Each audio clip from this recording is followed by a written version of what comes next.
Welcome to Florida Gators Live, episode number 54. It is officially Tennessee week. And Tyler, this feels so weird having Tennessee this late in the season, and Tucker having us this late in the season for you guys, because didn't this used to be played on the 3rd September? Yeah. The third Saturday of September?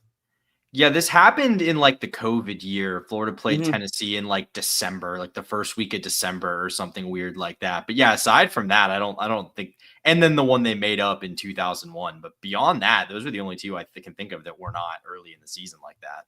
Yeah, at least in our lifetimes, that's the case. Because I know they played later on in the 1950s, like back when they didn't play every single year.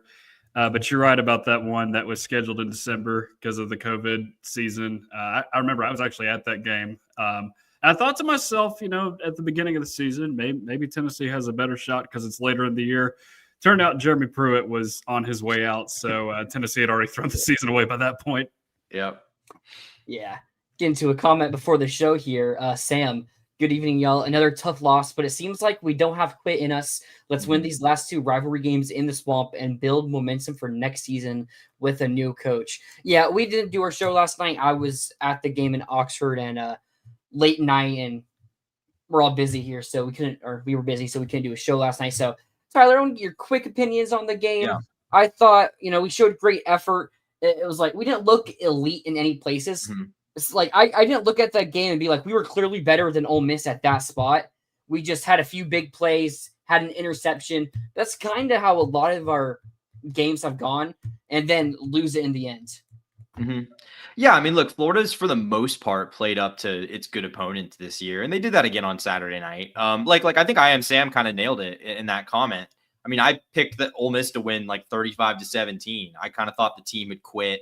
That clearly is not the case. That clearly was not the case. You know what I mean? They pretty clearly still have fight in them. They wanted to go out and win that game. Maybe it was the lane factor. We'll get into that later, but obviously team tried. So I mean, obviously disappointing result. Would have been awesome to win that game for a couple of reasons. But ultimately, like, they came out and competed, it was a game all throughout, more than I expected it would be. So I'm ultimately not too upset about that. The game was almost, I kind of predicted that game very well. I predicted it to be, I think, 17-17 at half, and said it was 24-20. And then I said we would just get like 1 field goal in the second half, and they would probably get a couple touchdowns. And we were up 24-20 at half, and then we ended up losing 34-24. So, we didn't kick an extra field goal in the second half, but we had an extra touchdown. So in the first. So, hey, I was pretty spot on with that game. That's nice to see. But Tucker, welcome to the show. If you want to introduce yourself, tell people where they can find you. Let's just go ahead and do that. Yeah. So first and foremost, appreciate you guys for having me on for this Florida Tennessee week. I'm always dreading it. Let's just put it that way, just the way things go for Tennessee most years. But so I am the Tennessee affiliate here on the Voice of College Football Network. We have our show every Monday at 8 Eastern time, typically, although we're pushing that up an hour tomorrow because of a basketball game for the same reason you guys are tonight. So we will be doing that. We've got our post-game show. That is live after every game. We will be live sometime late on Saturday night after the game ends because it is a night game down there in the Swamp. I also realized Tyler and I have a couple things in common. Not you, Tyler Whitfield. We both work for the College Wire Network. I'm on Balls Wire. Yeah. Oh, okay. I actually didn't realize that. That's funny. I am the recruiting guy for that site, so I follow all the recruiting there, pump out all that content during the week, and then I keep an eye on the Vols and the pros. Not doing that as much right now, just with NFL and not always tweeting about different or posting articles about different guys and what they're doing week to week. I do more for baseball though, as that number is beginning to increase. So yeah, we're doing all that stuff there. It's been really, really fun. And that's where you can find my work. Obviously at Tucker Harlan on X, you can find me there. I'm probably tweeting something about the Vols. So, or the Titans. The Titans are what gives me my personality. I'm a little more analytical toward the Vols, but I fan out over the Titans, and I got to tell you right now, I'm pretty angry with just about everything there, except, and here's the one thing we're probably going to agree on tonight, Chim DK. Yeah. I love Chim DK.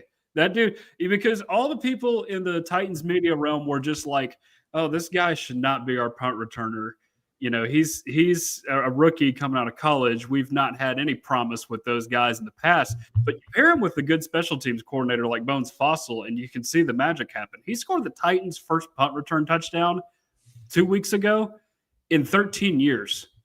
Wow. So we love that around in Titans land up here. The few and the few of us and those of us that are brave enough to watch their games every Sunday. I know we still haven't played the Jaguars yet. I'm not getting my hopes up. We're just playing for draft position at this point. So, but yeah, we can agree to both enjoy Chim DK here. Yeah. I remember he had a couple good punt returns against you guys last year in our overtime game. He did. Yeah, and I mean, Tyler and I are both Jags fans, and I was not seeing what we did today coming. No, not I thought we were. I gave up hope. I gave up hope after we blew a 19-point fourth quarter lead. Yeah, 100%. And you mentioned it. We still play you guys twice. We play the Jets. We play the Cardinals. Like, in theory, we should make the playoffs. But it's not going to overstep here. Yeah, got to win the games we should. But if you got a shot, we're back in it. I thought it was over last week, but it's not over. No. But I guess let's get into this Florida versus Tennessee game here, do a preview. I'm going to be honest, Tucker. I didn't look at the score. You guys played New Mexico or New Mexico State? New Mexico State, yeah. Mm-hmm. New Mexico State. Yeah, New Mexico is actually pretty solid. So New Mexico State makes a bit more sense. But can you tell me the scores of that game? All right, 42-9 was the score in this game. Mm-hmm. First time Tennessee has not allowed more than 10 points in a game this year, courtesy of a missed extra points in garbage time. But to be completely honest, outside of the defensive play from this team, which has been lacking for a lot of the season, I think the offense was a little bit disinterested in this game. I don't really think that's going to carry over to next week. It's just one of those things where, like, you got to get rid of the late season bye games, which is what they're doing next season in the SEC, and I'm thankful for that because, like, I had an opportunity to go to that game, and I was like, there's just so many other great games on TV. Like, I'd rather sit at home and watch Texas A&M, South Carolina before I knew that would be a great game. Yeah. And then, later on that night, watch Ole Miss play Florida like you guys did. Mizzou, Mississippi State was a decent game at times. And then Georgia and Texas, I should say, that one was phenomenal as well for a little bit. So, yeah, why would you go and spend time in that game, drive 3 hours there, 3 hours back, and then just to see a game that your team's probably going to win big, but probably not care a ton about. So I guess happy homecoming for the Vols. That's about all I got on that game. Sam, so Joe Aguilar had 2 picks in that game. He did. Didn't realize that. He did. One of them was on a low throw where the DB stepped up and made a play. Poor Miles Kitzelman, man, our starting tight end. He has been right next to at least 4 of those interceptions this year that Joey has thrown. He tipped 2 of them in the Mississippi State game into the hands of defenders indirectly. And then in the other interception, I think he got hit as he threw, just trying to make a big play down the field. So a lot of the interceptions this year have been forced by defenders making good plays, but there have been a few, like say the ones in the Oklahoma game, and then in the one in Tuscaloosa that are more squarely on him. Although I think going to Alabama, that interception I think was more an effect of bad management of a game at that point in time, which is something we will get into later, I'm sure. Yeah, and this is perfect because I kind of want to start off talking about our defense against your guys' offense. Oh, sorry, no, I had it reversed. That's my fault. No, I wanted to talk about our offense against your defense. It's kind of the weaker spot of both of our teams here. And if we look at Florida's offense, the Florida's offense having the explosiveness in this game in the game against Ole Miss last night, it was a bit of a surprise. Now, Ole Miss defense is not that great or that good even. It's played well at times, but gave up a score on every drive to Georgia. Allowed Oklahoma to hit some explosive plays on them as well, but Florida's offense really had not done much all year besides the Texas game and a little bit against A&M, but Georgia, couple plays, and then just shut down by Kentucky. So I wasn't really expecting anything against Ole Miss, but Lagway was able to find some deep shots to keep us in that game. And I know Tennessee's defense is also a pretty big question, kind of like Ole Miss's. And maybe it's something we can repeat and hit some big plays in your defense again, like we did last night. Yeah, I'm trying to figure that out too, because Florida, I can never get a feel for Florida. It doesn't matter the year, unless they're just really good. When Florida is not having a good year, they are never truly a bad football team. I've seen 3 different Tennessee teams lose to Florida in the Swamp, where Florida had losing seasons within the last 15 years. And granted, 2 of those seasons, Tennessee was not good. The other one, the most recent one in 2023, Tennessee was at least an 8-win team at the regular season, won a Citrus Bowl. I do not know what to think about DJ Lagway this season. Like, he's in that group of quarterbacks with Lenoris Sellers and Arch Manning, where there's all this talk about the upside and what this guy can do when he's at the highest of his highs, but the lows are lower than any other quarterback in the SEC. See the LSU game this year and those 5 interceptions. Like, it can get ugly with him. Now, Tennessee defensively, there's been a few different things that I think have been problematic. I don't think scheme is a huge problem for this team. It's more about personnel and fundamentals at this point, because they don't tackle well. They haven't tackled well for most of the season. And then when you look at the personnel problems, one of the issues this year is they're just thin on the interior defensive line. They have talent. They've just been thin for a lot of the season. Like, you got 2 pretty good starters, and then everybody else is a young guy who, again, I think they're all talented, but it's just going to take some time for those guys to get acclimated and get really good in the system. And then you look at the secondary, the personnel has been a real problem there for a lot of the season. Two cornerbacks, actually, at the moment. You've got Jermon McCoy, who blew out his ACL in a workout back in January. And then you got Ricky Gibson, who got injured in that game against Syracuse and has not returned for this season. They keep teasing that McCoy is going to return at some point this season, which feels very stupid to do at this point. Like, at this point, he's still a late first rounder in the mock drafts. Just go on your merry way at this point, I feel like. So that's been a similar situation. Yeah, that's been a real problem for Tennessee this year. The injuries there. The safety depth, particularly free safety, has not been good this season for Tennessee. Need to portal there a little bit. They did take a loss in the portal with Jacoby Thomas leaving after the spring. That I think was probably the more effective of the notable losses in the spring for Tennessee, more than the one at quarterback, which you covered up with Joey Aguilar. But and then there's another problem too in the secondary that I've yet to address.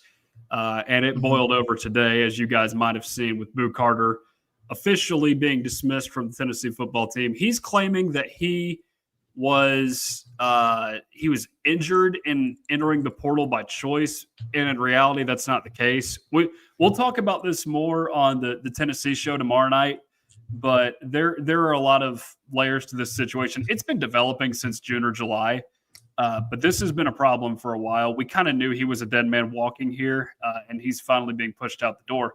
But this was a guy that could have been an all-SEC caliber player had he, stayed the course and done what he needed to do to get back on the field. And he's just he's been disinterested the entire season.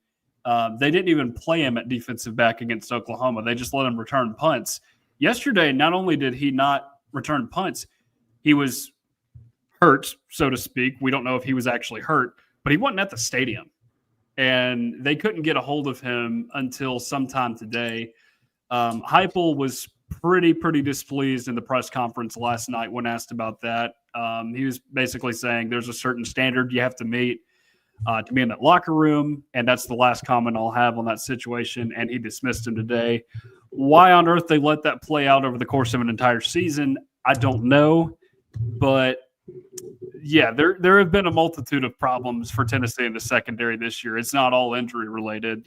Part of it's depth, and then part of it is a guy just having his head in places he shouldn't.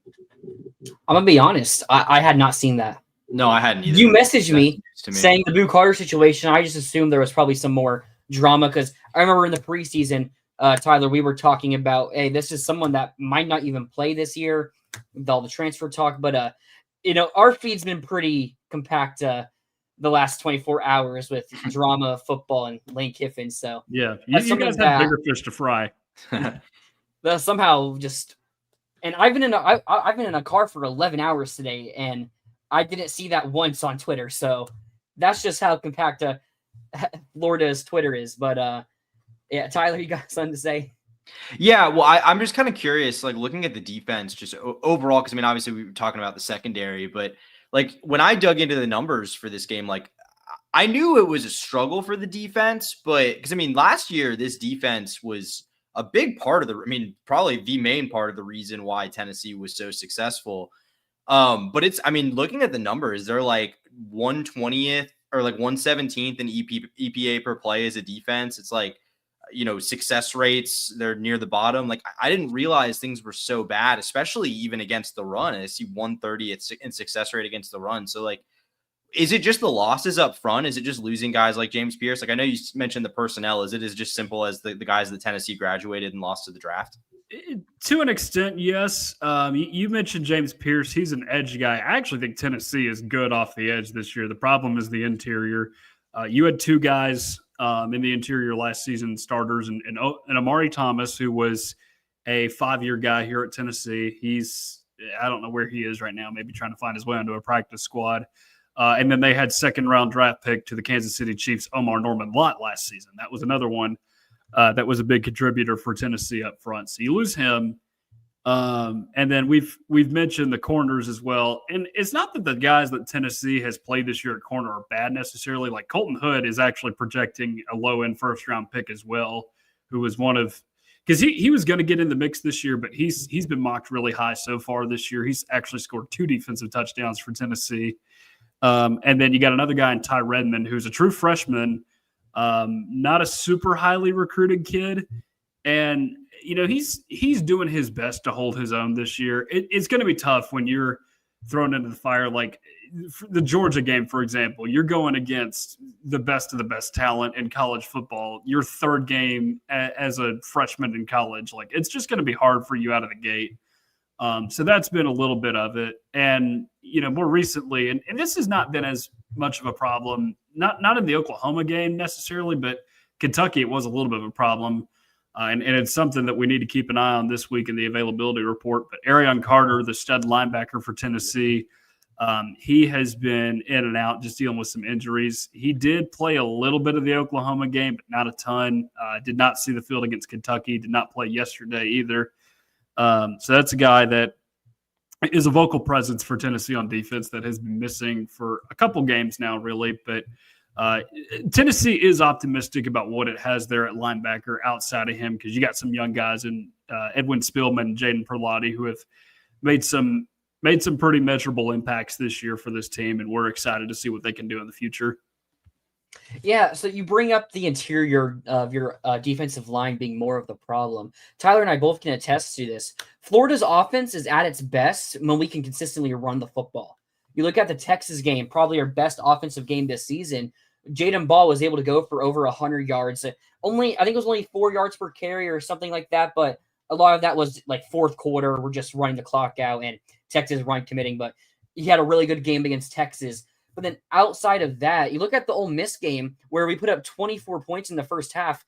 What were there? So it was those 3 touchdowns, deep ball, and then a pick where we started in the red zone. So we could not score running the ball at all against Ole Miss. And in the second half, when Ole Miss took away those deep shots or Lagway missed them, our offense did nothing. So if your guys' weakness is maybe interior on the D-line, maybe this is a game where Florida could figure out how to run the football at a higher rate than we've done so far this season. Yeah, it's kind of tricky because this defense has shown up in places, but it's not consistent. Like There have been multiple defensive touchdowns this season that Tennessee scored. You had one against Syracuse. You had 2 against Mississippi State, actually. Yeah. You forced 3 turnovers against Arkansas, but you didn't score. You only capitalized on one of them offensively. And it's not as if they haven't been able to stuff the run at points this year. Like, they did well against Bama, although Bama is not a very good run offense whatsoever. You look at the Oklahoma game, the numbers are a little deceptive there, especially on the ground, because I actually think Tennessee did a really good job in the first half defensively of holding its ground. The offense just wasn't able to break through enough in that first half, and it just felt like eventually the dam was going to break for Tennessee defensively, and sure enough, it did in the second half. So they have showed up at points this year on the defensive end. It's just very sporadic, I would say. I don't know how much of Florida you've watched. Obviously, as a 3-7 team, and you've got your own program to keep an eye on. But like, from what you've seen, like what about this Florida offense, if anything, is most concerning to you? Whether it be like a player or just an element of the offense. I think I'm going to agree with you guys about the run game. Like, that would be something that I think they could potentially exploit, just because Jaden Ball is one of the few good pieces about that offense that has been healthy all season. Because I know that injury report that extends on for days right now. I don't know if anything is changing. I saw is it Trey Wilson that's out for the season? Yeah, at receiver. Okay, because I know he was questionable going into the Tennessee game last year, and then he played.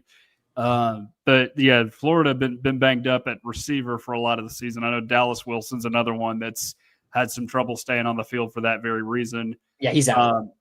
So both the Wilsons are out for the year. Yeah. So it's tricky with Lagway because, again, like I said before, he is the most boomer bust player in the SEC. It feels like, even more so than Lenora Sellers or Arch Manning at times, just because you see the negatives every now and again, and you're just like, man, this guy, he cannot get out of his own way. How does this keep happening?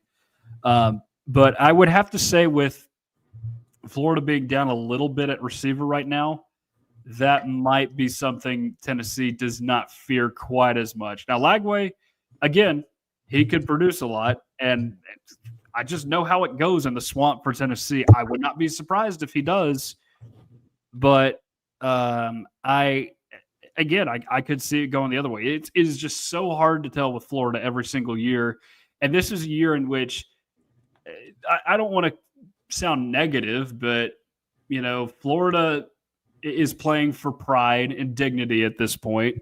Tennessee, essentially what it's playing for is just a way to position yourself better for a better bowl game, I guess. Because there's some people trying to throw Tennessee as just like a dark horse CFP contender at this point. That's just not happening. It's not Tennessee fans that are doing it either. Like, nobody really thinks Tennessee can get in at this point. So I don't ever remember there being a game where both teams truly did not have much to play for, which is why I'm a little bit more intrigued by this game now, just because you could see some different things happen. And again, like we mentioned at the beginning of the show, this game is being played in November. Very few times does that happen in the modern era of college football. Yeah, you mentioned our receivers, Dallas Wilson and Trey Wilson, being hurt. We have some good receivers, though, still outside of them. I mean, freshman Vernell Brown, he played against Ole Miss, but I don't think he had any receptions, or he didn't play much. I know he was a game time. I'm pretty sure he played. I thought I saw number 8 out there. I think he did, but he did not get targeted.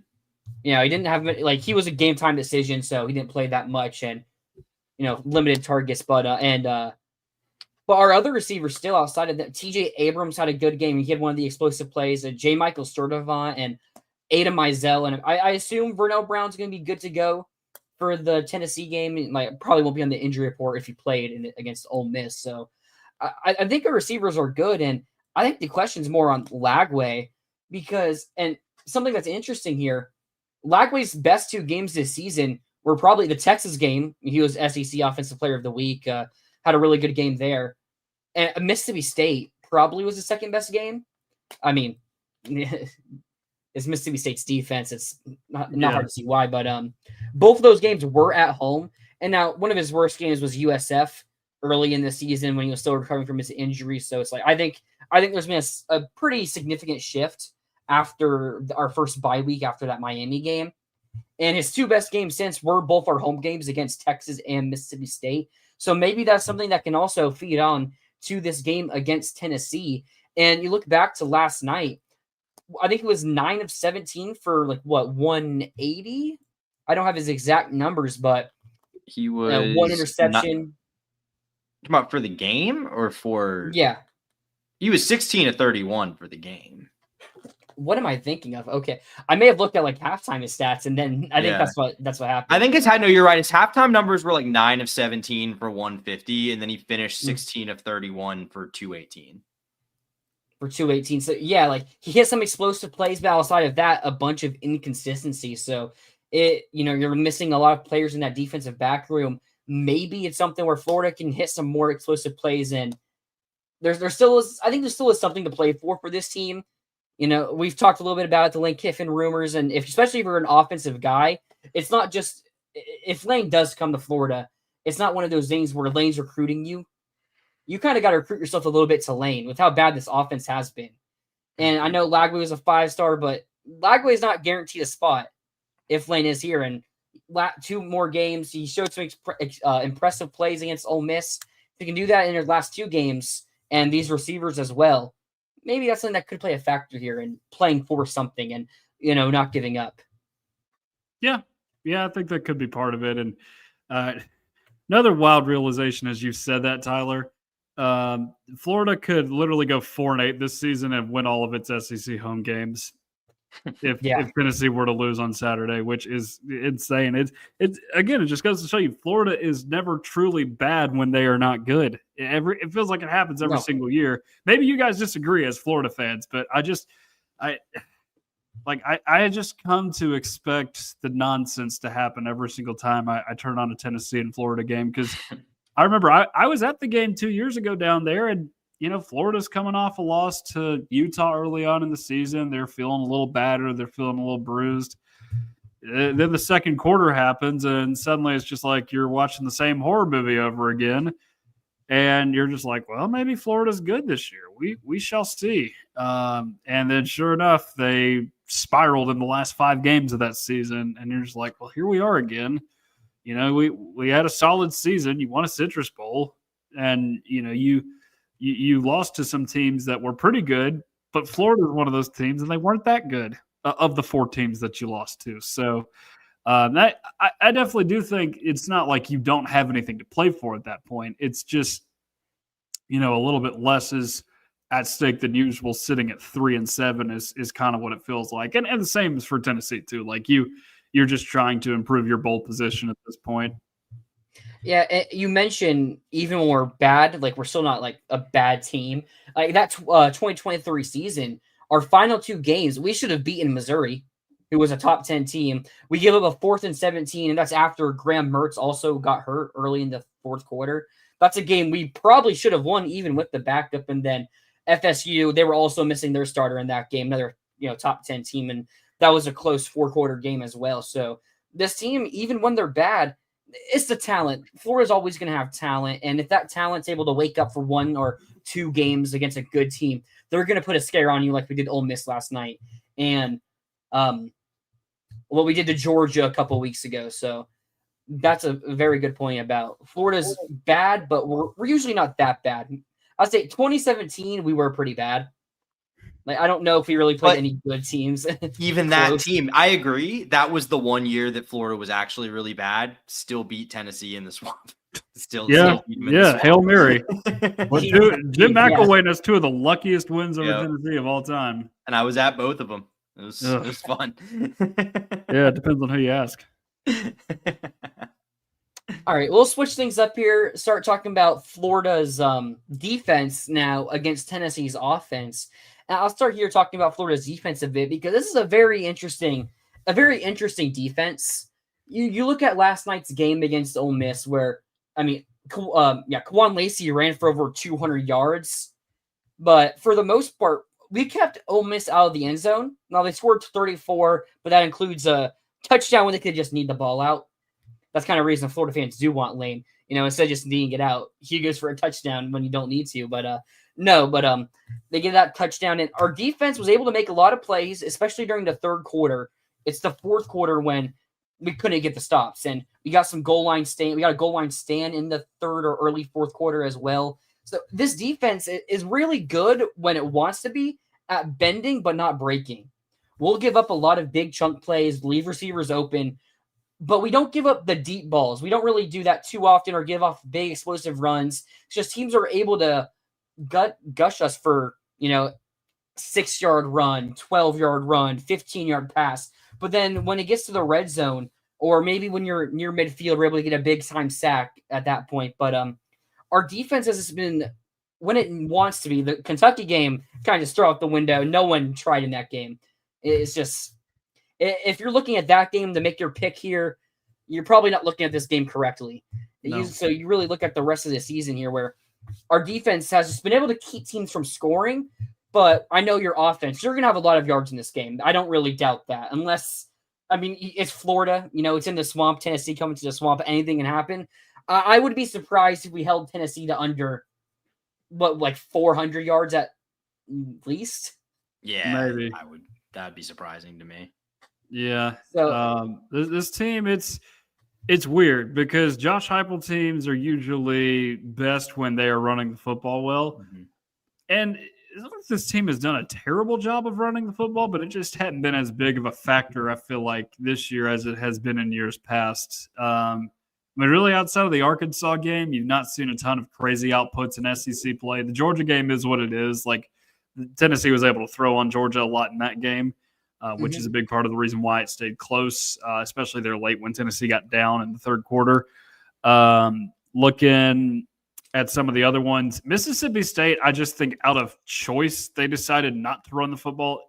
Because if they wanted to run the football, they were able to get like 10, 15 yards a run for a lot of that game with Sean Bishop. So I don't know why they decided not to. Bama, it was more of a too little, too late type thing. Like, they did get Deshaun Bishop going later on in that game, but just weren't able to run the ball effectively early. And then you look at the last two SEC games, Kentucky, they just didn't need it because Kentucky's corners decided to man up on Tennessee's receivers, which is a terrible idea. Yeah. And then Oklahoma was very good at stopping the run, like just a lot of 1-2 yard runs on first down. But I also think Oklahoma's defense is probably one of the most challenging to have to play against in the SEC. So that's a big part of it as well. And unlike what you saw last season with Dylan Sampson, most Heupel offenses are more of the running back by committee thing. You're going to see Bishop use more than the other guys, but Star Thomas and Peyton Lewis, figuring Peyton Lewis is healthy because he did have to be helped off the field yesterday. And Bishop did too, but Bishop appeared healthy. But Lewis looked a little bit more severe, so we'll see if he plays in this game. But you look at the passing game. Other than maybe Texas A&M, I would say this is probably the best receiving core in the SEC that Florida is going to face all season. Chris Brazzell, he's not been as productive later on in the year as he was at the beginning, but he's still been very productive for this offense. He's a long strider at about 6'5", 200. Braylon Staley has been a very productive receiver for Tennessee this year. We didn't know what we'd get out of him, but he's coming in his redshirt freshman season. He's had a pretty nice season. And you look at their other receiver, Mike Matthews, he was the highest recruited of those three receivers. He has been productive this year. He's been a little bit outshined by those other guys, but he's still a guy that you have to look out for. So I would say Tennessee is going to challenge Florida in that regard. Now, the one thing you do have to think about, and I think we mentioned it earlier on in the show, is the potential for interceptions from this Tennessee team, because Heupel quarterbacks have not generally turned the ball over much, at least through the air. Like Hendon Hooker, I think, only had 5 total through 2 seasons at Tennessee. I believe Nico and Joe had 6 or less each, and Joey is at 10 right now. And part of that is Joey just trying to make plays down the field, which, I can appreciate because Nico was not willing to do that last season, or if he tried, he just was nowhere close with it. which I think was a little bit of a problem as we went on in the season. But no, Joey is clearly showing some effort there, and I appreciate that part of it. Now, could that get him in trouble in the swamp? Maybe. I think that is probably the most hostile road environment Tennessee is going to play in this season if the fans are still checked in. Mississippi State, I don't think was that strong of an environment because once the bells stop ringing, they're not loud at all. If the TV broadcast is any indication, Tennessee always takes over Kentucky when they go up there. It's a 2.5-hour drive, and it's usually basketball season by the time Tennessee plays at Kentucky.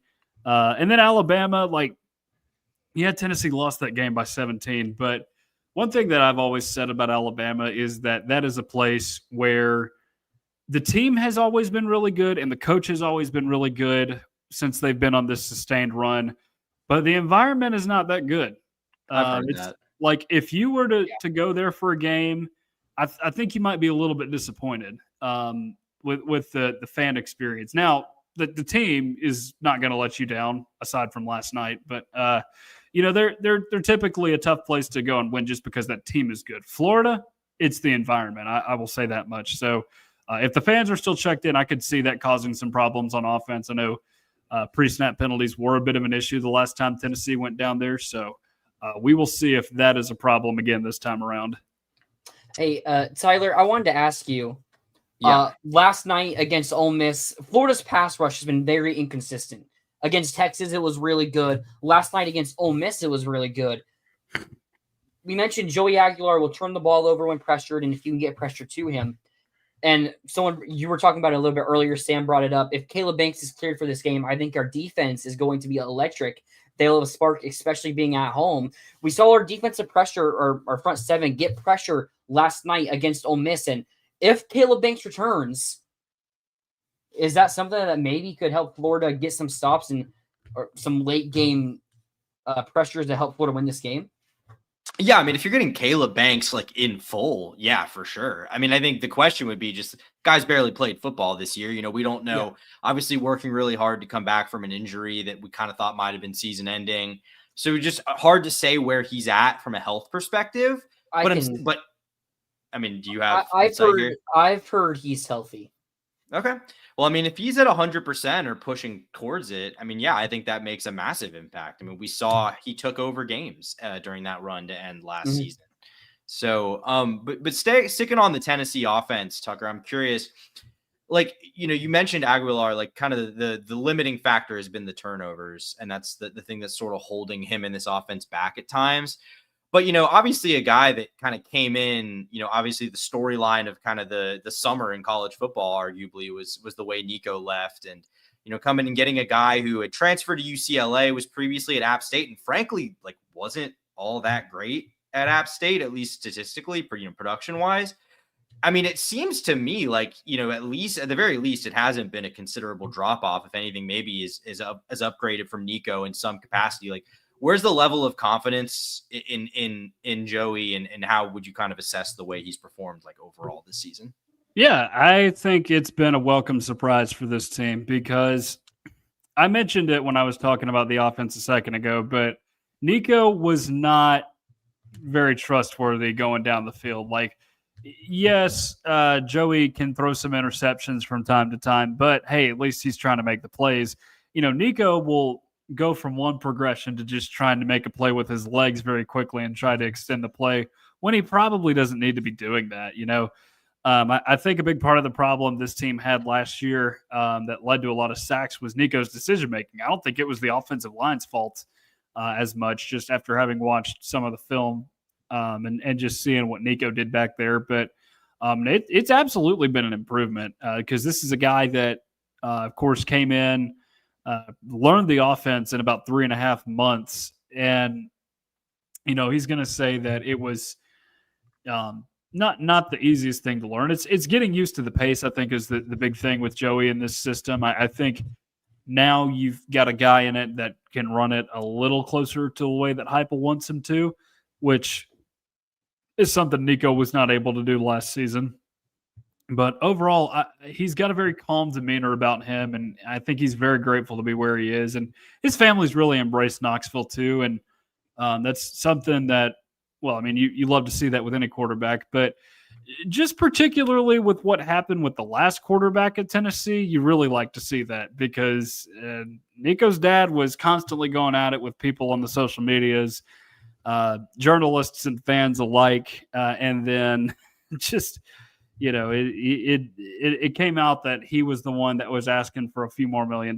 They wouldn't give it to him, and then he moved Nico out to UCLA. So if you are asking who won the quote-unquote trade between Tennessee and UCLA, it's absolutely Tennessee. We figured that out at the beginning of the season, but I think that's been proven now that UCLA is sitting at 3-7. Even though he didn't play yesterday because he apparently had a concussion, I just don't think he wanted to relive the trauma of playing in Ohio Stadium again. But yeah, Tennessee has absolutely improved there because Nico, because they kept making all kinds of different excuses. One day it was, oh, we want to be closer to our family, or oh, we want this much more money, or oh, we're not returning very many guys this year because a lot of these receivers have hit the portal. And a new thing came out each day that this was happening, and it just got old after a while. So I think Tennessee is very glad to be in the situation it is with Joey Aguilar right now. And it's been a pleasant surprise, even if he is turning the ball over every now and again, maybe a little bit more than the average Tennessee quarterback under Heupel. But, he's at least making plays. And I think that's what you want out of your quarterback. As a bit of a tangent to that, this is kind of a little bit unrelated to this matchup specifically, but I'm just curious, like in general, what do you make of the sort of, because there's been, from what I can tell, kind of a strain of anti-Heupel sentiment that bubbled up really kind of after the Oklahoma loss. What do you make? Because to me, it seems insane considering he's still going to have this team potentially sitting at like 9-3 and what, for all intents and purposes, with everything you lost on both sides, like seems like it should have been a rebuilding year, replacing the quarterback in the fall, and it's worked out for the most part. Like that seems insane to me. Like, what do you make of that kind of vibe? So first and foremost, Tyler, they are the national media pundits are perpetuating two idiots online as the entire Tennessee fan base. That's the first thing you need to know. There's not any true anti-Heupel sentiments going on out there. But I think there have been some things that have happened in games this year that have held Tennessee back that I think are on Josh Heupel a little bit. Because you go back to the Georgia game at the beginning of the season, you have a chance to walk them off. That entirely changes the trajectory of the season if you can do that, and you don't do it in part because of clock management. You had 7 seconds left when you attempted the field goal. You couldn't run another play, just get it to the right hash and get Max Gilbert a little bit more comfortable. That's a bit of a tricky play right there, tricky scenario. So I am not as judgmental of that one, but there have been more things that have happened down the stretch that have caused some discomfort, like No, he's not gone. Don't worry. Mississippi State game. They got the ball with 2 minutes left. They go down and kick a field goal and win the game. They let all that clock run out with 2 timeouts. Now, the good news is they won the game in overtime. But had you lost the game, people would have been very upset by that. Then you have the Arkansas game. They're up 34-17. Arkansas scores 2 more touchdowns. You punted twice on the other side of the 50-yard line. Both of the punts were touchbacks, and it took Arkansas approximately 1 play on each of those possessions to get to where you had punted the ball away from. So that in-game management was questionable. The end of the first half at Alabama, that play on the goal line, that was a poorly managed sequence that ultimately led to a poorly designed play when everybody and their mother in Tuscaloosa knows, hey, they're going to pass it here. They don't have any timeouts left. And sure enough, they passed it. Joey doesn't put the ball in quite the right place, and Alabama's running it back for 6. Kentucky, not a problem.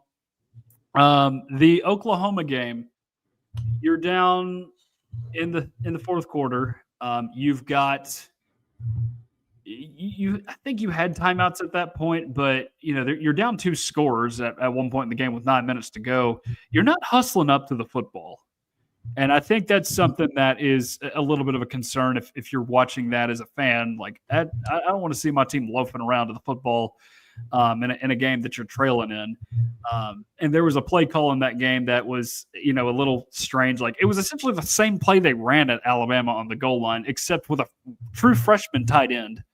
So it was just like, why would you call that play right there? Like, there have been some things that he's done this year that I think have potentially kept this team from achieving things that it could have achieved this year, like, maybe a college football playoff appearance. You could have beaten Georgia and Oklahoma at home. I'm not going to say they would have beaten Alabama and Tuscaloosa, but, if you in that second half differently, you're not going down 23-7 at half. Maybe it's 16-14 instead. So, no, you are not looking at a case where you need to fire Josh Heupel, but some things need to happen within the program. We've discussed these on our show in the past where and there's this whole national discourse going on right now about play caller head coaches. Like, is that really a sustainable thing if you're trying to win a national championship?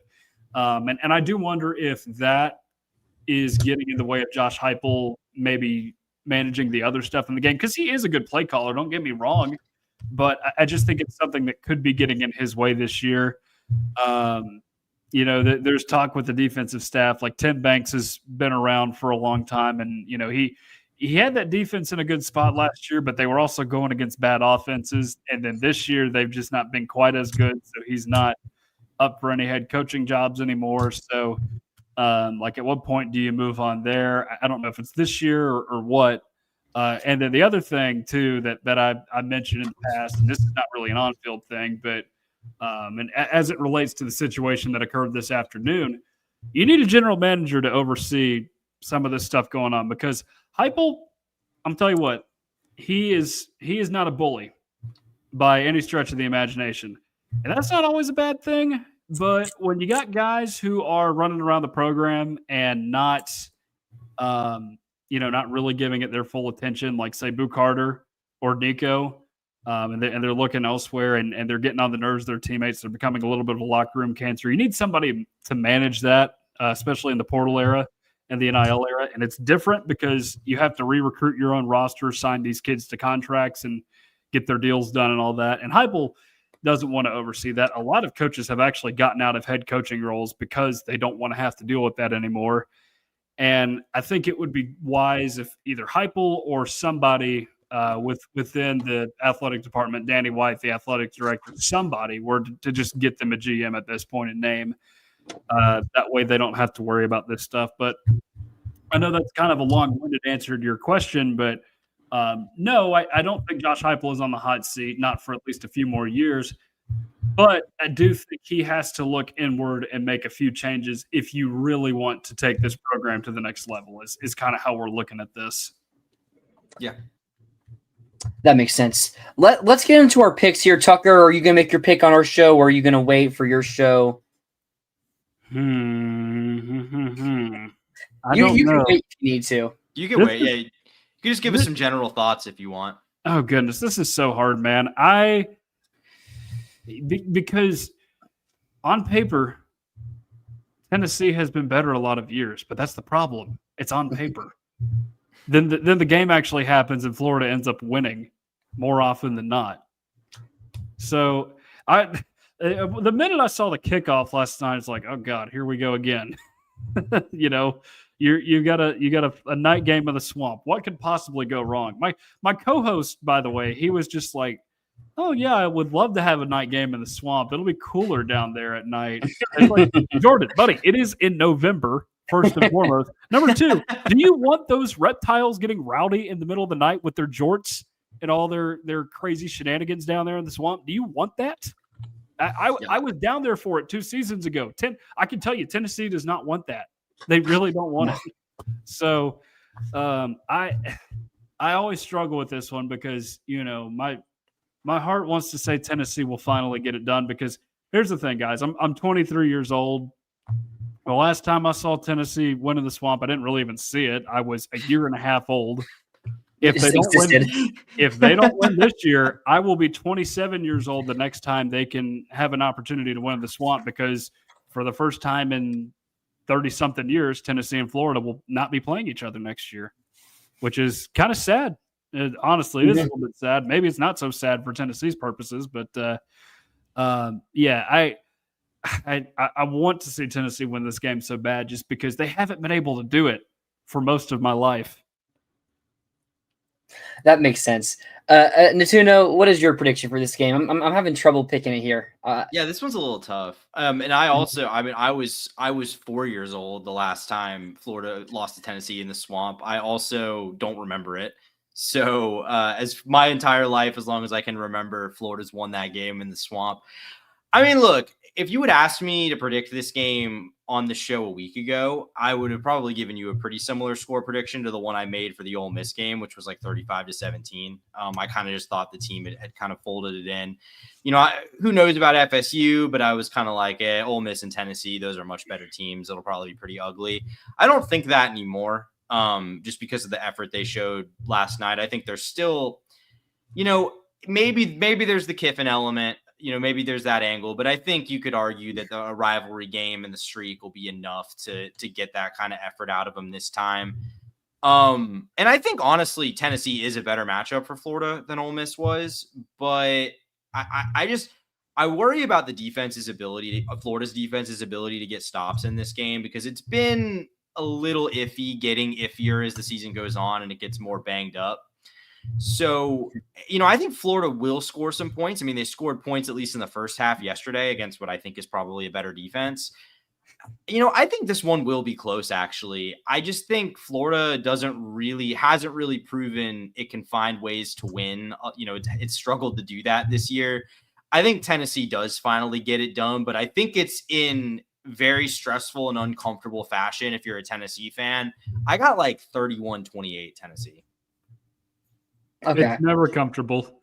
It's never comfortable when Tennessee wins. It wasn't comfortable in 2022 when they were up 2 scores with 2 minutes to go. They didn't make it comfortable. Last year, Tennessee's got a chance to win the game and, you know, get Florida off the field. But guess what? DJ Lagway hit Shimdike down the field, forces overtime. Billy Napier could have gone for 2 and won the game right then and there. It's never comfortable.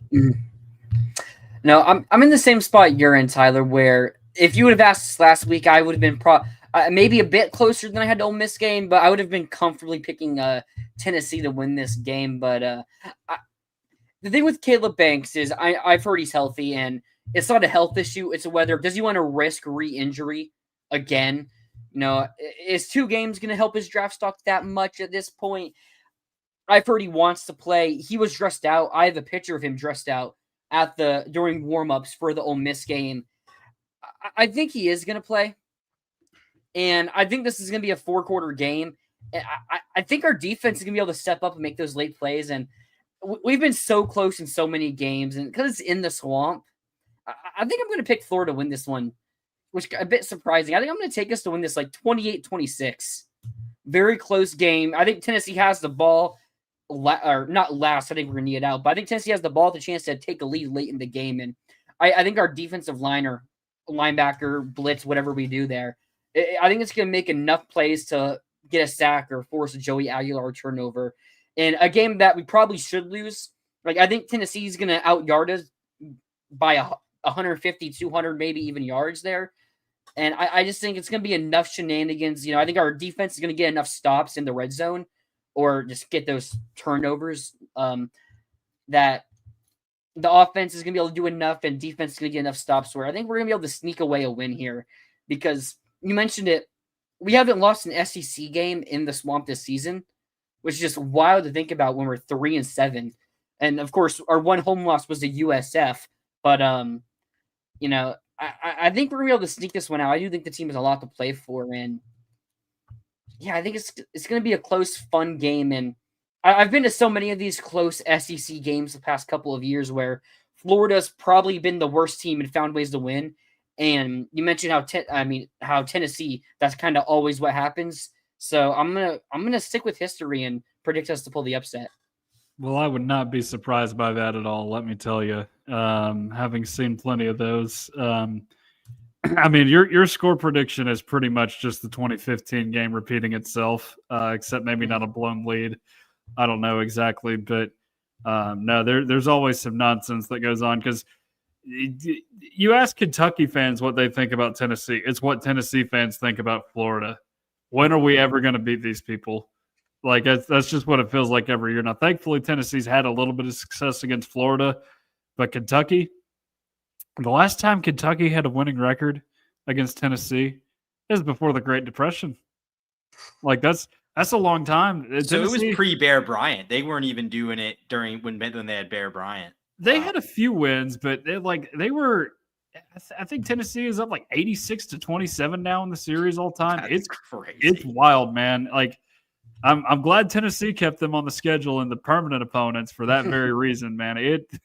It's not so much mental games there. Like Tennessee will blow them out a lot of years, like this year, for example, and then 3 years ago it happened. Last year they probably should have blown them out, but didn't. But now Florida, the losses in the swamp are usually by double digits if they happen. But I've seen some silly ones too, where you had the phantom catch in Neyland Stadium where Florida ends up winning that game in the early 2000s. I was at the god awful 10-9 game in 2015, or no, it was 14. Because I remember Butch Jones and Will Muschamp are responsible for two of the worst Tennessee football games I've ever been to. Yeah, the 10-9 game in 2014, and then South Carolina played Tennessee in 2017. Tennessee loses that game 15-9. Had a chance to win late, but Garantano threw an incompletion on 4th and goal. So I get annoyed by Will Muschamp. I think that's part of the reason why I don't like Florida so much is because that guy was just not a great coach at all at Florida, and yet he always found these dumb ways to beat Tennessee every single time. Tennessee didn't beat him until 2019 when he was at South Carolina, and then McElwain kept up the dumb trend for a couple years too. Yeah, I think the thing with Muschamp being able to have success against y'all, and especially at Florida, was the fact that our defenses were elite when he was here. And even the years the 1 year where we went 4-8, our defense was still great here. We had a lot of injuries that year as well, but our defense was still great. And your guys' offense were also terrible at that point. So it was a very favorable matchup for Florida. But I want to get your opinion on this, Tucker, before we let you go here. What is your opinion on the Florida coaching search? What's your opinion? Did you think Lane Kiffin is going to be the guy who leaves Ole Miss, or do you have another name you think it is? So I have gone on our SEC show a few times in the last few weeks, and we've talked a little bit about these coaching searches as they've happened because there are multiple of them. It's not just Florida that's doing this. You got LSU, you got Arkansas, you got Auburn all looking for people, and LSU and Auburn could argue that they are in as good of a place to land a coach as Florida, just from a job standpoint because of their access to talent, because Louisiana is a state that can recruit itself. Alabama is a pretty strong football talent state, not as strong as Florida, but you're also a 30-minute drive from Georgia as well, so your proximity to talent is very good in both of those places.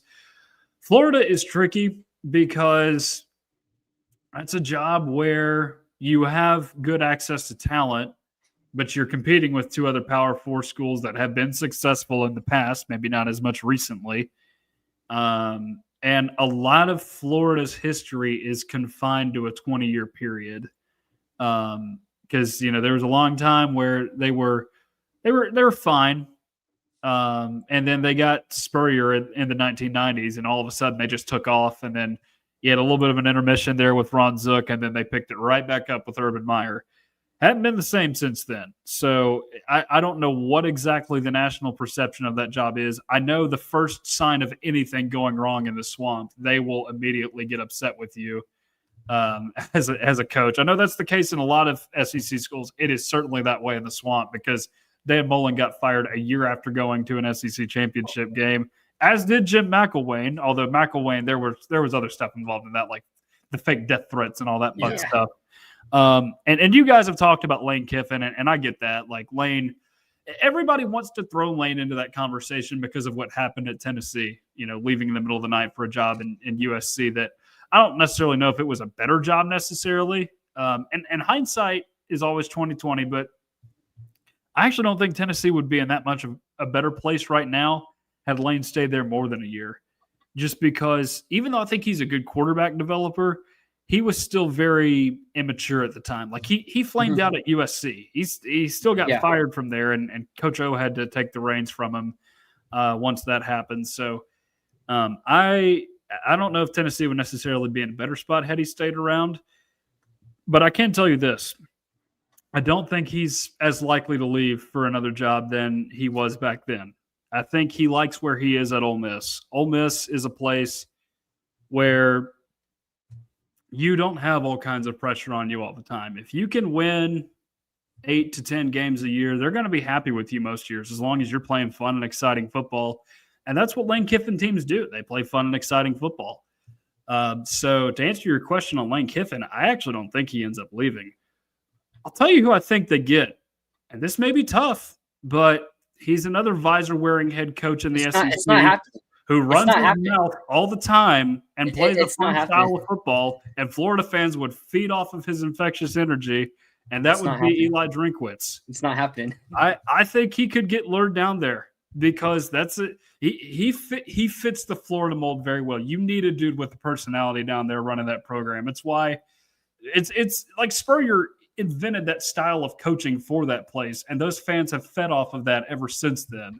Like, you have to have some weird swagger about you to do well down there in Florida. Like, you have to run a little hot, and I think that could end up happening. I don't know who else they get at this point. Like, would you consider driving down to Tampa and getting goalish? Because like they just tried the group of 5 route, and it didn't work with Billy Napier. And part of the problem with Billy Napier is he's a guy that he just doesn't have that same personality to him. And I'm going to give myself credit on something too while we're here. I haven't said this yet, but when you had me on the show back in May, I was just like, Jeremy Pruitt had a good end to his season in 2019. Mm-hmm. And then there was just this collapse in 2020. Obviously, the investigation came with it, and Billy Napier did not have that. But the end to his tenure at Tennessee is very similar to Billy Napier's tenure at Florida. And I was like, okay, the players are bought in, but I don't think the coach is all that good. You surged at the end of the season after beating some bad teams, which is what Tennessee did that season after having a pretty embarrassing loss to Georgia State at the start of the season. But I'm going to pat myself a little bit on the back for that take. I wondered if it could happen, and sure enough, it did.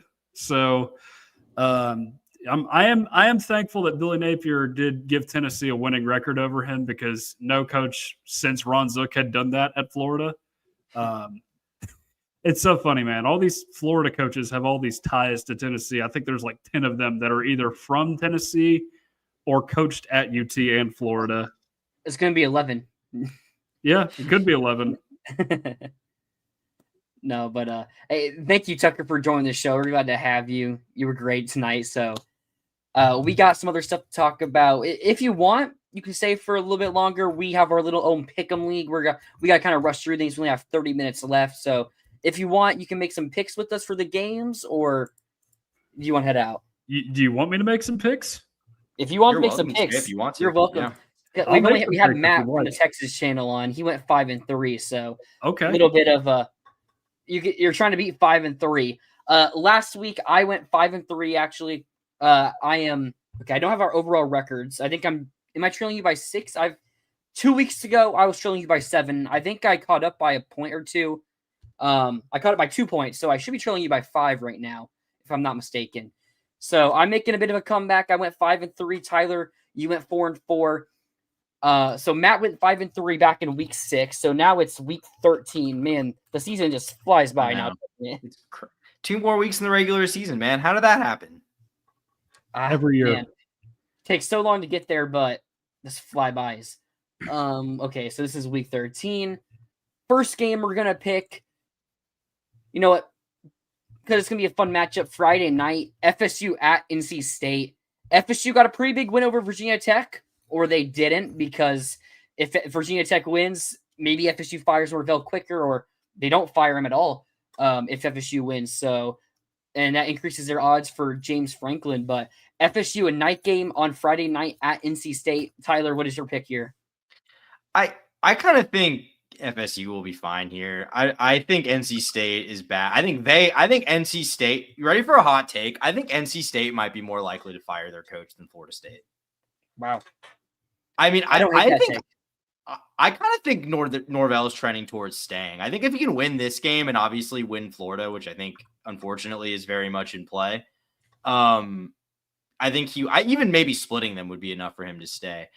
I mean, they took care of business against another bad Virginia Tech team last night. I mean, they've kind of figured things out a little bit. They still don't look very good, but like they're clearly a level above the absolute worst teams in the ACC. And I think NC State might be closer to those teams. So we'll see. But I'm on FSU. Yeah, Sam, I want to be the team that knocks FSU out of bowl contention. They're currently 5-5, so they have to lose this week. You know what? They have a. Oh no, right. They don't have a bye game. Never mind. Yeah. I think Mike Norvell is just too inconsistent as a coach. Just not good enough as a coach to keep his team consistent. I'm taking NC State Friday night, and I think we're able to knock them out next week. Tucker, who do you got in this game? I want to know what secret sauce Mike Norvell was cooking with against Alabama at the beginning of the season. That is a result that will never make sense to me, just because that Florida State team has been trending in the wrong direction for a while. We call him Dave Borendoran up here in Tennessee because he was at one point a candidate for multiple Tennessee head coaching openings. I know Shiano Sunday in particular was one of them. And one of several guys like Mike Gundy who has used that job opening to leverage more money out of their school. Honestly, though, I think I'm going to go with NC State on this one. I just think Florida State is so inconsistent. Let's have a little fun with this. I think I don't have a feel for them at all. Like Castellanos can be a fun quarterback when he wants to be. Mm-hmm. They're so weird, man. I think NC State could end up winning this game. I know they got North Carolina the last week of the season. I mean, surely they beat Chapel Hill, right? They haven't lost that game in a while. So yeah, I'll take the Wolfpack on this one. We'll take the Wolfpack. North Carolina playing a little bit better. They did lose to Wake Forest, but Wake Forest is like a sneaky, not bad team. They're like a 7 or 8 wins. Yeah. Which, like, going into the year, I thought they were going to be like a bottom 2 team in the ACC. And they got that blowout loss to FSU a couple weeks ago. But shout out Robbie Ashford. Yeah, shout out Robbie Ashford. He didn't play in that, right? Did he? Am I thinking correctly? I might be. I think he played in the FSU game. You might have. All right, next game here, noon on Saturday. Missouri at Oklahoma. Missouri kind of impressed me with their win against Mississippi State. I thought third string QB. Mississippi State's a team that's been better this season and playing with a little bit on the line, still trying to make a bowl game. But Missouri was able to take care of business. And Oklahoma coming off a big win against Alabama. I'm still not sold on this Oklahoma team. Their offense, like Mateer is not that great of a quarterback. Their run game's found something. I'm still not fully sold on it. I think this Missouri's defense is pretty good. Maybe this is a dumb pick to make. I think Missouri's going to pull the upset here. I'm not with you there. I think, look, A&M had Matt Zollers in hell, and I think Oklahoma's defense is probably going to do similar things here. Like, I don't think Oklahoma's offense is great either. I don't really believe in John Mateer very much, but like, I think this is going to be a very tough game for Missouri to get much of anything going offensively. That is a team that can stuff the run in Oklahoma. Can they stuff Ahmad Hardy, who went for 300 yards last week? Maybe they might be able to. Like Oklahoma, they are the SEC equivalent of the Denver Broncos right now. They are not super fun offensively. In fact, their quarterback is struggling at times. Also happens to wear number 10, so that's another weird parallel there. But you watch that defense play, and like they score on defense too. That's another reason why they were able to beat both Alabama and Tennessee. And suddenly, like the Sooners went from thinking, well, can we make the CFP? You still got to go to Tennessee and Alabama to, oh goodness, we win this week and we beat LSU. We might be in this thing. So yeah, I think those fans are going to be really, really excited. And I'm definitely going to take Oklahoma to win this game. Yeah, just a few weeks ago, I was still thinking Venables getting fired was still on the table after that Ole Miss loss. And I had no thought that they would beat Tennessee in that game. I thought you guys were going to win comfortably, and they surprised me a bit. But I guess I'm just an Oklahoma hater. Living in Oklahoma for a couple years maybe did that to me. But I think they're gonna be coming off a high of winning that Bama game, and Missouri is gonna be able to catch them by surprise, and that's gonna win Eli Drinkwitz the Florida job, as you mentioned. No, but getting to our next game here, an interesting game, playoff implications still in the line. Number 7 or not? There's currently 17. They'll change tomorrow, Tuesday. USC at Oregon. USC's low-key played some pretty good football lately. Oregon, I still don't know what to think of Oregon.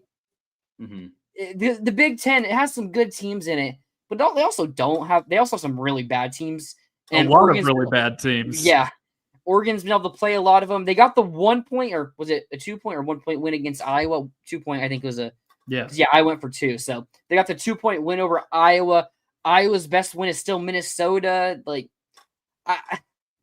they lost to Indiana, and Indiana's dominated most teams. I still don't know if I'm sold on Oregon and Indiana yet. And I've seen a bit from USC to know they're a good football team. It's at Autzen. It's in Oregon. I don't think I can pick another upset here. So I'm going to go Oregon, but I think this is an interesting game. Yeah, I'm also on Oregon. I mean, USC, the Iowa win really impressed me. I mean, they were down in that game. They had to coming from behind on Iowa. Just the way they play defense, it's a tough thing to do if you fall in a hole against them, but they did it. On the road here, I think Oregon. I mean, I think Oregon's offense leaves a little bit to be desired, but I think defensively they're good enough to slow USC down here. Like, I think it'll be a pretty competitive game. I don't think Oregon's just going to roll, but I do think they're going to win the game. Yeah, I think with it being up there, College Game Day coming for the second time this year to Autzen Stadium, which is, I guess, good for them for getting some more publicity up there. But I have to think Oregon probably takes care of business at home. This is the one game, or one of the few road games this year, I guess, where Lincoln Riley does not complain about travel because it's within his time zone. Yeah. Maybe that makes a difference. I don't know. I couldn't tell you the last time USC won a game up there in Autzen Stadium. So I think that's going to be a tough place for them to have to play, and I think Oregon will win. Probably not a super high-scoring game, but I do expect it to be very competitive. All right, next game. Well, in this game, last week didn't matter for one of these teams. Pitt travels to Georgia Tech. Pitt just got blown out by Notre Dame. Georgia Tech survives another scare against a horrible Boston College team. I mean, that's just – I don't even know what to say. Shut up, Bill O'Brien tanked himself so Yeah. that way the Titans and Jags could be successful in the future against the Texans.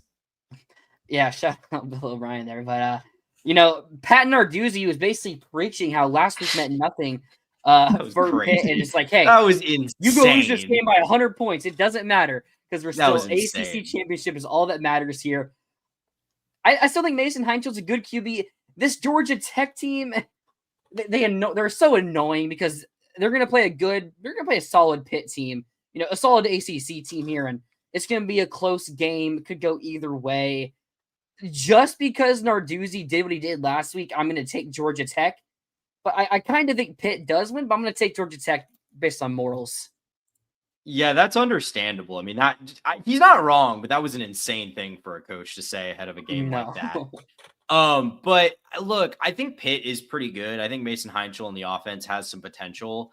Notre Dame was just a bad matchup for them, but I am convinced Pitt's going to win one of these two games coming home against Georgia Tech or Miami. I think this one's probably the more likely one because I think Georgia Tech's defense low-key kind of falling apart a little bit right now. They gave up a lot of points in the loss to NC State, 48, and then gave up a lot last night too. Almost lost that game, like you said. I think the train is kind of coming off the tracks here. The rambling wreck. I think I don't like it. I'm going Pitt here.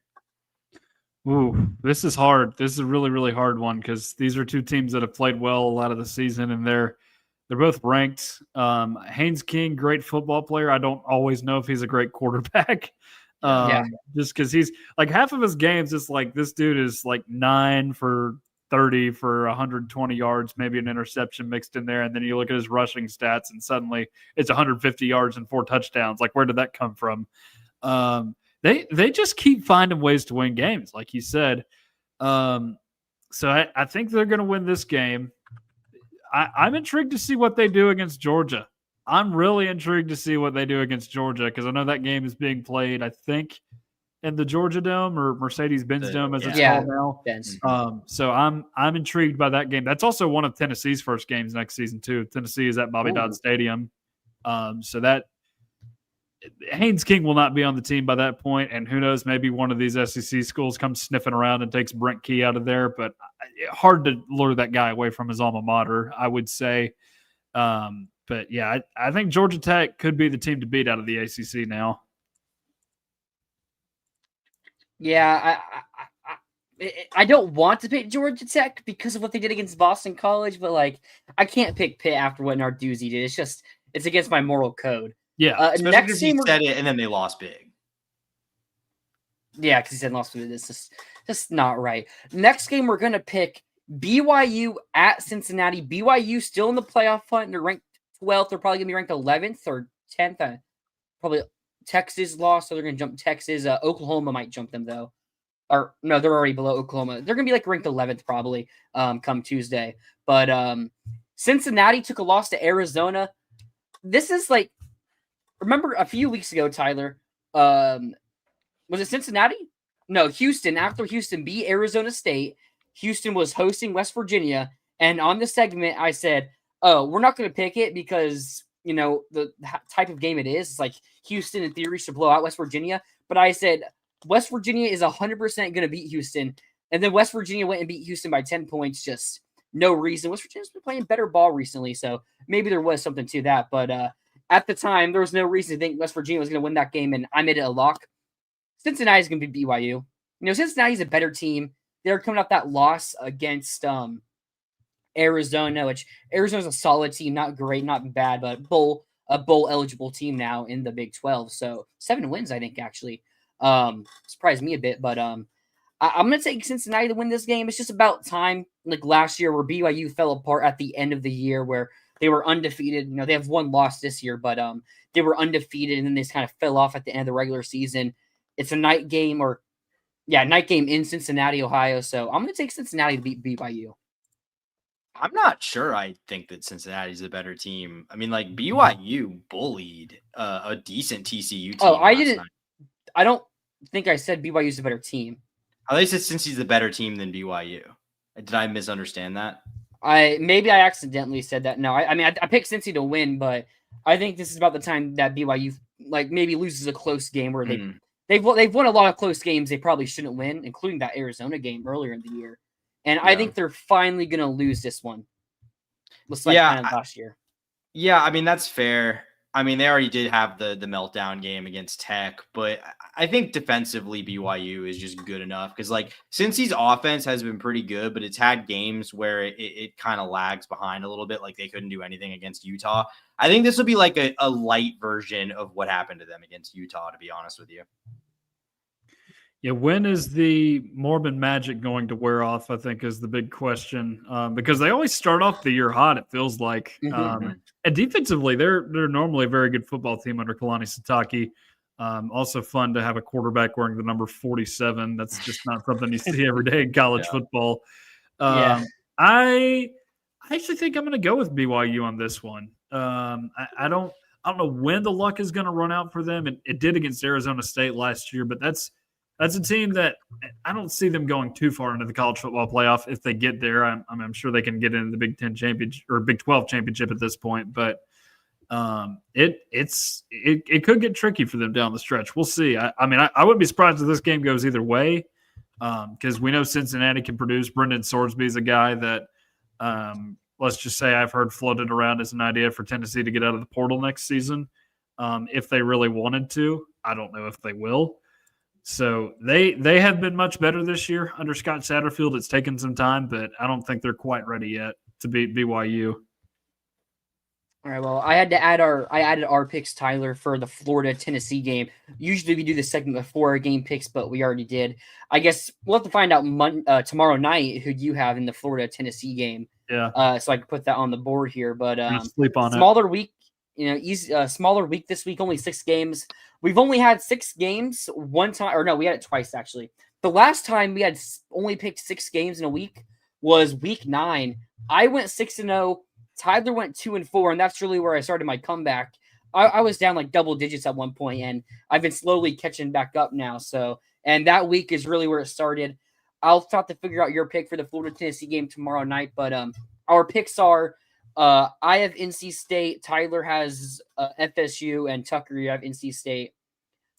For Missouri versus Oklahoma, I have Missouri, you both have Oklahoma. We all picked Oregon to beat USC. Tucker and I picked Georgia Tech. Natuna, you picked Pitt. Let's see. I picked Cincy. Tyler and Tucker, you picked BYU. And then I picked UF. Tyler, you picked Tennessee. And then Tucker, we'll find out Monday. Tucker, thanks for joining the show. We'll probably see you some point during the off season. I'm kind of sad about this, man. I don't know when we're going to do this next, just because Tennessee and Florida don't play each other for another 2 seasons. Oh no, yeah, I didn't even think about that. That's yeah, true. like that. Like we're not going to have a show to do for that very reason, and it kind of makes me sad. Like, that is sad. I'm sad we're losing that rivalry. That's a bummer. Yeah. Now, I'll say this from a Tennessee fan's perspective. Tennessee is the only team that has had to play Florida, Georgia, and Alabama every single year for the past 34 years. Okay. Yeah. Guess who has won 12 of those national championships and played in 16 of them? All 3 of those teams. It's maddening. It's a part of the reason why Tennessee's had all these nonsensical coaching searches, because one of those teams has been at the top of the college football landscape. It didn't happen as much with Florida because Fulmer was just around for so long, and you eventually had to get him out of there at some point. But Bama and Georgia have both risen up since then, and it gets annoying. So it is nice to have a little bit of a break from that. You are still going to play them every other year, though, so it's not like they're totally getting rid of that. No, you guys, Florida, Georgia, Bama. We still have to play y'all. Georgia and LSU. So flipping Bama for LSU obviously is a pretty deep difference, but LSU still top of the world, and we're not going to be playing them either yearly. We also got Kentucky, and South Carolina. You'll be Kentucky owns us now, man. I don't know. That's tough. That's so weird. Okay, it's like been 50-50 over the past since they won us the first time. I wouldn't say they own us. No. They own us in the Billy Napier era. There's no doubt about that. That's fair to say. But Tucker, thanks for joining the show. We'll be right back after this quick break to talk about a little bit more of that Lane Kiffin drama. College football is even more exciting when you've got some action on the line, and the games are even better when you're cashing in. And the Voice of College Football is the place to be to get the greatest value. Start with my picks. 75% against the money line, 58% against the spread, and I've got a 40-plus year track record. 11-0 in the college football playoff for me last year against the money line, 8-3 against the spread. And I'm just the warm-up act. Steve Merrill of Wager Talk is our ace in the hole, show stopper. 7 years with the Voice of College Football, over 30 years in the industry. Steve gives us analysis on all the big games, but you can't miss Steve's weekly under-the-radar pick. 28-12 against the spread the last 3 years. You also get picks from some of our top analysts here at the Voice of College Football, including Corey Bratta, Matt Zemek, and Steve Dace. Check out those numbers. Become a YouTube or Patreon member for just $99 per month. Go to the main channel on YouTube, click join, and then select the betting tier. Do the same thing on Patreon. Make 2025 a winner now. Oh, that's not how I expected that to be. There we go. Welcome back to Florida Gators Live. Tucker was great, always giving some great opinions about Tennessee football. I'm going to be interested to see who he picks in the Florida-Tennessee game. But we don't have too much time left on the show. I'm going to get into some comments real quick, and then we get into our final segment. Just George Madness here. Indiana offering me $3,000 for my fanship, entering the fan transfer portal. My name is George. I don't know how YouTube changed my name. It really pisses me off. My name is not Go Gators. It is George. I could get 5,000 out of Miami. I think you get 4 million. That's the rumor price for sellers. Yeah. Maybe just change your name to sellers next time. That's what Beck got, right? Didn't Beck get 4? Or yeah, I think 4. Sam, I am betting on Florida to win out. I'm happy for Kentucky. Beating us is like winning the national championship for them. Same for Ole Miss. Yeah, that was the best environment they've ever had. Tucker was a great guest, super reasonable Tennessee fan. Yeah, he was great. Tucker's great. I have no idea how Mark picks these games correctly. I can't even pick one. Maybe if you just didn't pick Florida every single week, it would be a bit better. That would probably help, George. Yeah, I don't know. Picking Tennessee every week's not great for the record. Although I did just pick us to beat Tennessee. You did. Maybe you did do that. Cranes. Oh, sorry, okay. I was reading something that was confusing me for a sec, but no, George, Tennessee is going to beat us soon. Beat us badly. But I think the news everyone wants to talk about, this Lane Kiffin drama has kind of got a bit out of hand the past week, especially with the fact that Florida was traveling to play Ole Miss, and obviously Lane Kiffin, the coach there at Ole Miss. Tyler, I just want to get you, what is your thoughts about the Lane Kiffin drama so far here? And I'm not asking you, do you think we're going to get him, but do you think that it's maybe gone a little bit overboard on the timeline? I mean, my thoughts are that I just want this to be done. I'm ready to fast forward to a resolution of some kind. I mean, it is what it is. Like, we knew he was going to do this. We knew it was going to be exactly like this, with all the trolling and everything and the uncertainty. Like, we knew what we were, the 5 or 6 week plus ride that we were signing up for. But I mean, look, certainly he could end this anytime. Any moment he could end this by either announcing his intentions or signing the extension that's been sitting on his desk. He hasn't done that. Instead, he's going into press conferences and deflecting when asked if he's going to be directly asked if he's going to be the head coach at Ole Miss next year. He's taking, frankly, pot shots at the fans, during a softball question about the program he's built at Ole Miss. So, yeah. I mean, I don't know what's going to happen, man. And like, there's definitely subterfuge going on from all sides. Sexton's involved, and Lane just kind of has his own MO here, with just how he kind of likes to troll and be the center of attention. I'm not even saying this critically. It is what it is. That's just how he operates. But yeah, I'm ready for it to be over. But I mean, I know there was some chatter about like something potentially happening today. I don't think that ever really made any sense. The timing of that, like, I think keep your eye on the days following Thanksgiving Saturday. Like, I think, after the Egg Bowl, then, that week plus maybe, I think is when you would probably see anything if it's going to happen. But yeah, I mean, I just think, look, the fact that you got through this weekend, because I mean, obviously if he was going for the full troll of Florida, full maximization would be to announce something like in his post-game interview yesterday. Or right before the game. Which he obviously didn't do. And he's continued to hedge and sort of deflect. So, I mean, it seems like Florida's projecting confidence about where it stands. I don't have any information that would lead me to disagree with that. I just think Lane is Lane, and he's kind of a curious cat. And this is just how this was always going to go.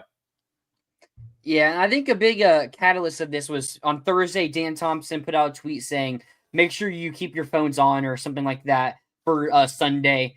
And then earlier this morning, he ends up tweeting things got delayed, but he still does feel confident.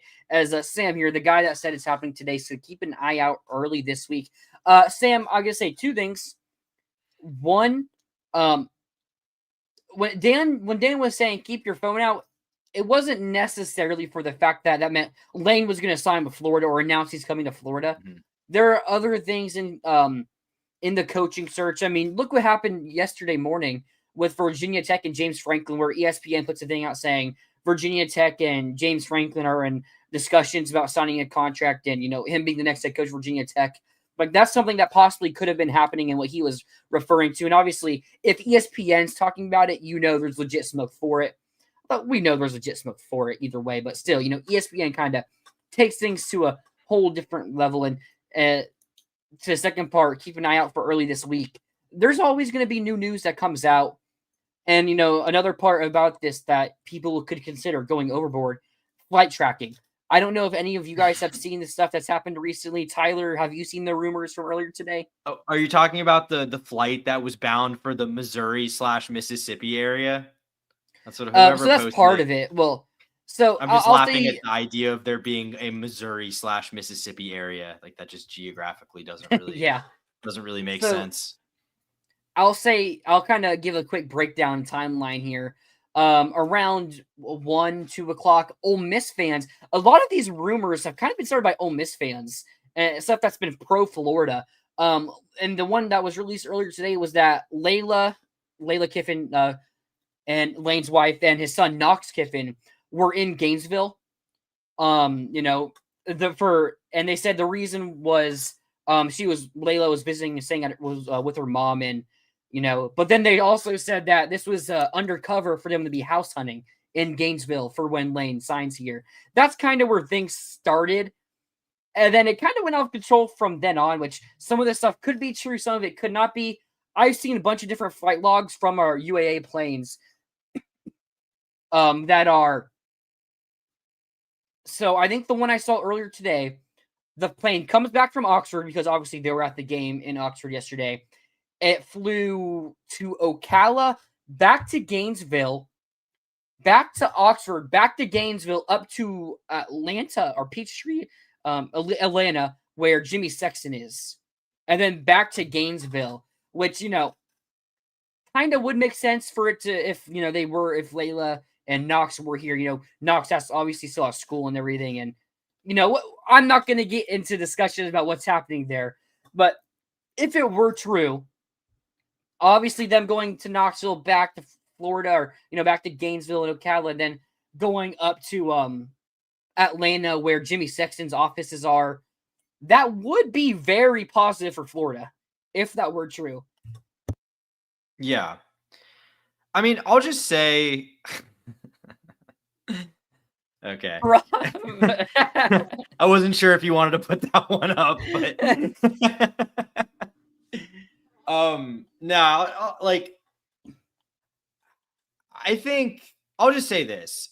Obviously nothing, it's not a done deal. Like if Lane had signed anything other than like maybe not if it was like a non-binding like memorandum of understanding, but if he had actually signed anything real, it would have been announced. They would have announced it as soon as they're not going to keep you can't keep that hidden. They won't keep that hidden if that were to happen. So as long as that doesn't happen, I mean, I think Florida's in a good spot. I think Florida feels as good as it can for a guy who's not going to make a decision right now.